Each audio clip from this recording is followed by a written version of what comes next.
একটি মোরগের কাহিনী, সুকান্ত ভট্টাচার্য।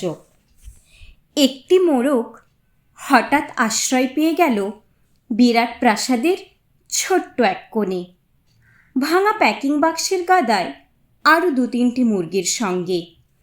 আশ্রয় যদিও মিলল, উপযুক্ত আহার মিলল না। সুতীক্ষ্ণ চিৎকারে প্রতিবাদ জানিয়ে গলা ফাটালো সেই মোরগ। ভোর থেকে সন্ধে পর্যন্ত তবু সহানুভূতি জানালো না সেই বিরাট শক্ত ইমারত। তারপর শুরু হলো তার আস্তা করে আনাগোনা। আশ্চর্য, সেখানে প্রতিদিন মিলতে লাগলো ফেলে দেওয়া ভাত, ত্রুটির চমৎকার প্রচুর খাবার।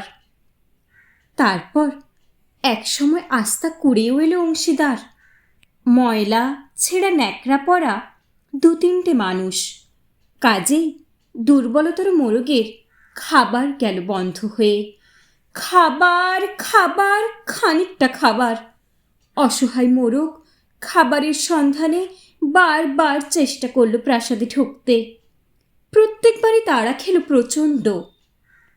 ছোট্ট মোরগ ঘাড় উঁচু করে স্বপ্ন দেখে প্রাসাদের ভেতর রাশি রাশি খাবার। তারপর সত্যিই সে একদিন প্রাসাদে ঢুকতে পেল। একেবারে সোজা চলে এলো ধপধপে সাদা দামি কাপড় ঢাকা খাবার টেবিলে। অবশ্য খাবার খেতে নয়, খাবার হিসেবে।